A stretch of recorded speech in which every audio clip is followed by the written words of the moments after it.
And now, your First Alert 5 weather. And welcome back, everyone. Any strong case of weather whiplash warrants a weather alert day here in southern Colorado. That's exactly what we're expecting tomorrow as an early morning Arctic front comes barreling through the region.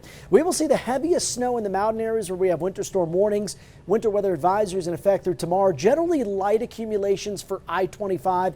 And I think the bulk of the snow falls between about 6 and 10 a.m. The other big story will be the cold. Temperatures down about 30 to 40 degrees as compared to what we saw today. So make sure you have those winter layers and that thicker winter jacket on, or at least in the car, before you head out the door. Areas in pink, these are the winter storm warnings. It does include areas into Chaffee County, right near Salida, as well as the Monarch Mountain ski area, which really is still waiting for big snow to open. Vail down to Aspen under those warnings. And locally here, looking at a winter weather advisory up towards Monument and the Palmer Divide. Let me show you the latest scene outside right now at the Monarch ski area. Again, they're yet to be able to open. They need another good dump of snow or fall of snow to be able to do that. And I think over the next week, the Monarch area could see as much as maybe a foot to a foot and a half of snow through the very end of the upcoming work week.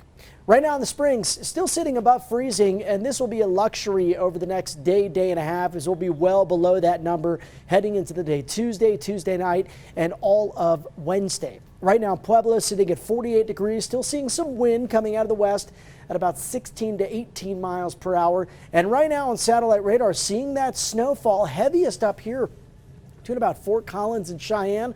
Also getting some good bands of snow building across the west and central parts of the state. That's expected to expand even more so as we make our way into the overnight hours. You can see for us locally, expecting that round of snow to arrive again anytime between about 5 and 6 up north, but generally between about 6 and 10. Look how quickly this front races south. By 8 o'clock, might even see some sunshine peeking out between the clouds in Monument, Woodland Park, and the Springs, and maybe a little bit of light snow or some flurries in Pueblo, possibly a little more light snow shower activity at times, but nothing too exciting through the early afternoon. And then by the middle to end of the day, it looks like we see the skies beginning to clear out, and that allows for the bottom to drop out. Lows by tomorrow night all the way down to the single digits in many areas. So if you want to get out and do that run, I would say no early. If you must at 2 o'clock, if you're brave enough, it'll be 22 degrees. You can see by around 5 o'clock getting dark and frigid with temperature down around 16. And let's give you a breakdown of the snow again for the I-25 corridor.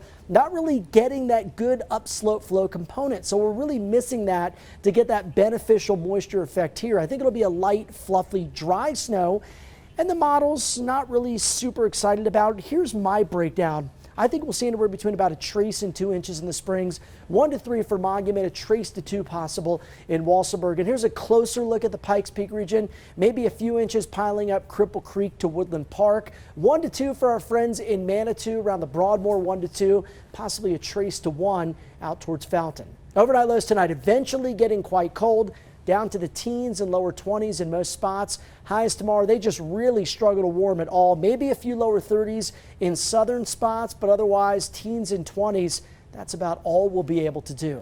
Following that on Wednesday, we get a low of 5 and a high of 35, and then some warmer temperatures as we get strengthening southwest winds on Friday. Have another system that looks like it misses us to the north. This is going to bring maybe the potential for some high fire danger as those winds get really strong again to close out the week. For Pueblo, really active start to the 7-day period, and then we get some wind and some warmer temperatures Thursday to Friday. The weekend, a mixed bag, will be cooler behind that front Friday night, so Saturday 48, Sunday back up to 60. Canyon City, make sure you are layered up tomorrow. 28 degrees the high, the low tomorrow night down to 12. Still blustery and cold Wednesday, but back up to near 60 as you wrap up the week. And for Woodland Park, blowing fluffy snow. Could see more than a few inches out there. And again, if you're heading out on the roadways early, especially driving down the Ute Pass, make sure you are giving yourself plenty of extra time, Rob and Diane. You might be white knuckling that drive as the wind makes the visibility quite difficult at times. With those cold temperatures, you do not want to get stuck outside in these weather conditions. Good, important advice.